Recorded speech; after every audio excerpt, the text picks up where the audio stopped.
Hey everybody, Pat Blocker here at the Animal Speak. Thanks for joining me. Today I'd like to talk about how our companion animals can mirror our emotional states and how we can help them and ourselves during stressful times. Uh, if I was wondering if you've ever noticed that when you're feeling stressed, that maybe your animal might seem a little off as well. Maybe your dog, who is normally calm, is uh, is pacing around. Your cat might be a little more clingy or maybe more aloof than normal. Horses might seem a little more jittery if you're feeling stressful. So it's not just a coincidence, but animals are incredibly attuned to our emotional states, and they very often reflect them back to us. Uh, as an animal communicator, I really see this all the time. Our pets live so closely with us that we're always connecting, and they're always observing us, but it's more than just observing us. It's like they can feel us. They can certainly feel our energy. They can, of course, observe.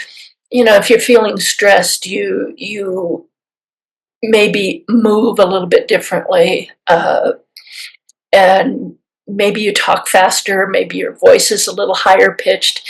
Uh, so But if we understand that our animals can sometimes mirror our emotions, it really can help us to navigate through those stressful times. And this is both for their sake and our own.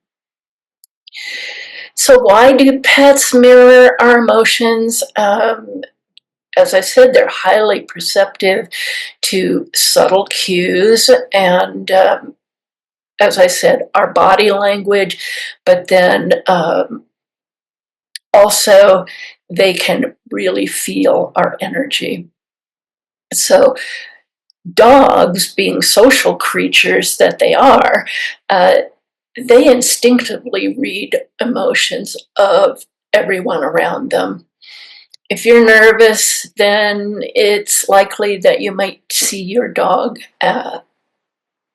interpreting that as a reason to be on high alert. Uh, Even the smaller animals, our small pets, we pretty much know how in tune we are with our dogs and our cats and our horses, but also the smaller animals like rabbits and birds certainly tune into our emotions. So the first thing we can do to help them and ourselves is recognizing the emotional mirroring, the signs of this. So one thing you might see is increased clinginess. Um, Maybe your dog is following you everywhere when they normally don't. They might be restless, they might be pacing, unable to settle, and so that might be mirroring your unsettling energy. Uh, you might see changes in appetite as well. Some animals will eat more when they're stressed, some will eat less. You might notice unusual behaviors like licking or chewing or vocalizing more than normal. And they might be engaging in some repetitive behaviors. The licking would be one of those things, pacing. Um, so those are just some of the things that we can look for to see whether or not our pets are stressed or mirroring our stress. So the good news is that emotional mirroring goes both ways. So when we take steps to manage our own stress, we can help our pets to feel more calm. So, and of course, this would create a more calming environment, a more peaceful environment for everyone. One thing I like to do is I like to practice what I call the peaceful pause. Those of you that know I'm a dog trainer know that that's the name of my business. It's Peaceful Pause, spelled P-A-W-S. This is a practice I call the peaceful pause, P-A-U-S-E. And it's one of the core practices in my dog training, but you can practice this with whatever companion animal that you might have with you. So helps you both to find balance, some grounding, and just some mutual support for each other when you're feeling stressed. But find a quiet space where you can sit with your animal. You want to close your eyes, take some deep breaths,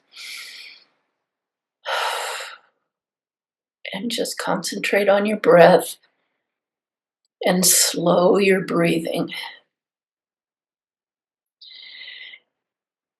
You can visualize a white light flowing from your heart to your animal's heart. And this is going to connect you with some very warm and peaceful energy. Now sense how you're feeling emotionally, physically. How are you feeling energetically? You can ask them either out loud or in your mind what you can do to help them. Sit with them and just whatever feelings or messages come through, just knowing that this moment of connection is healing for both of you. And it doesn't have to be very long, just a minute or two of spending this special time with your animal can really strengthen your bond that you have, and also it certainly is going to ease tension for you.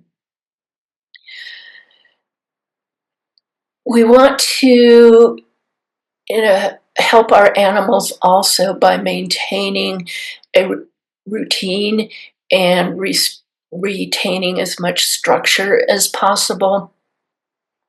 Consistency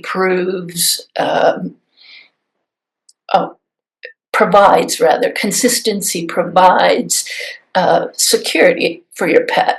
And even during stressful times, you're going to want to keep their feeding and walking and play schedules as normal as possible, because predictability can help them feel safe, even when things are pretty uncertain for you. You can use calming techniques for both of you. The peaceful pause, as I mentioned, and you can also just some deep breathing while you're sitting with your pet. You can play soft music. You can use calming scents like lavender. But really, if you're going to be using scents, there are a lot of essential oils that are not safe for animals, so make sure you do your homework on finding out what is safe for animals. Lavender is one of them. You can do some gentle petting, some gentle massage, because I know more about dogs than other animals. I know that there are certain areas that are comforting, and the chest is one. Many dogs like to have their chest petted, massaged. The ears, say this is your dog's ear, and you can gently stroke from here, from the base of the ear to the top, very, very gently and slowly. If your dog likes that, if they don't, they'll let you know, so pay attention.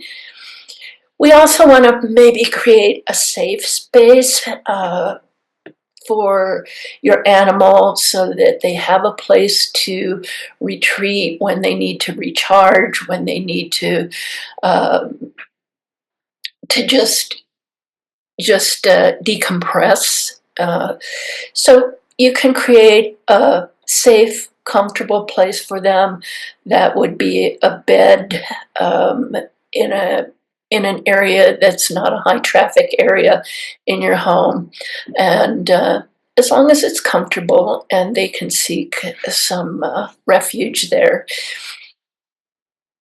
We'd like to also engage in positive activities with our animals. So playtime, um, just that really helps to get out pent up energy for both of you.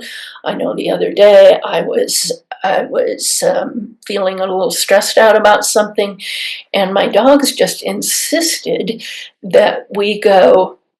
I have to be careful of what I say, but that we go into the exterior environment and recreate with an orb.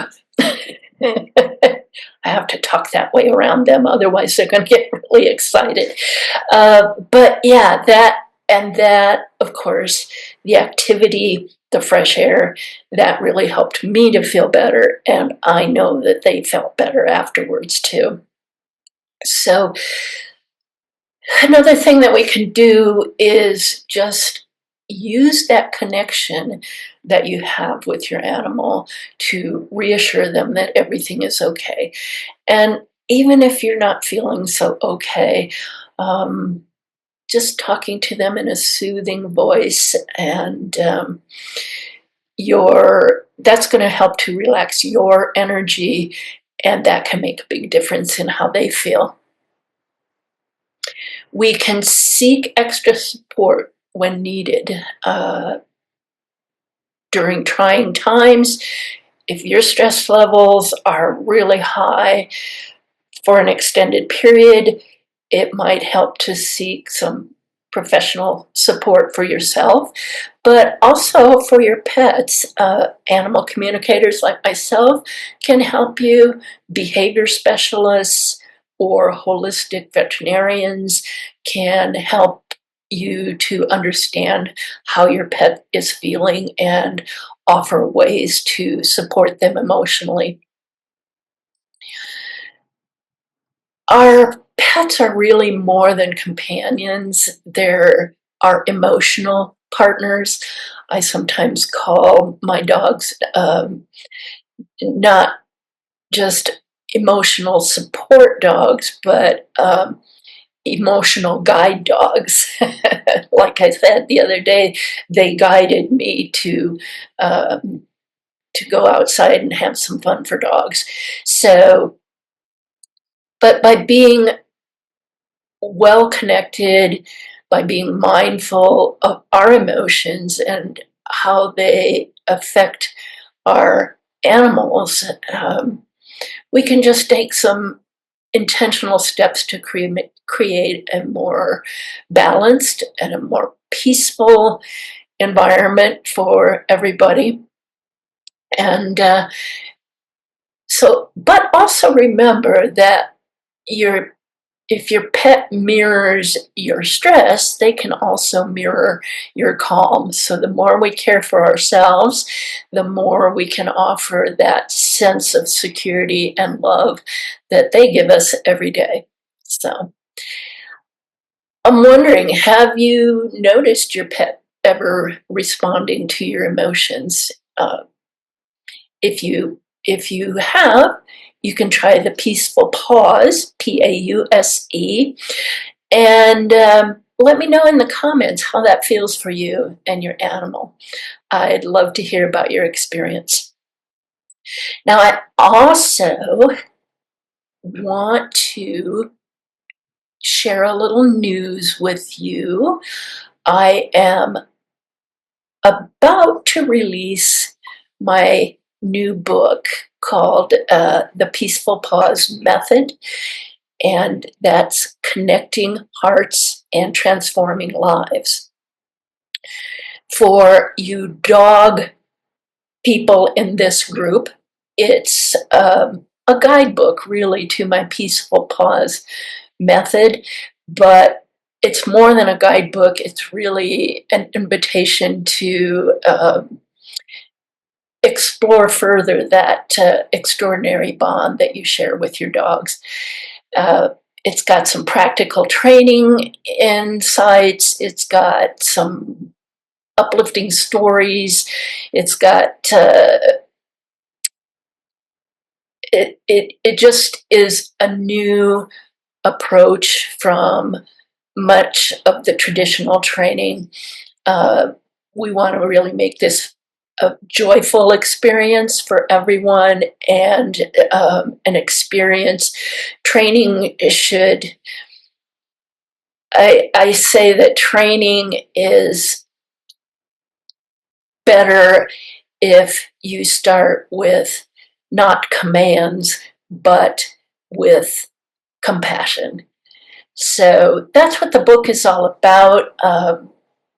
I will let you know when it's published. It's currently now in production, and I hope you will enjoy it. And anyway, that's about it for today. So I'm going to say goodbye. Lots of love to your animals and to you, and we'll see you next time. Bye bye.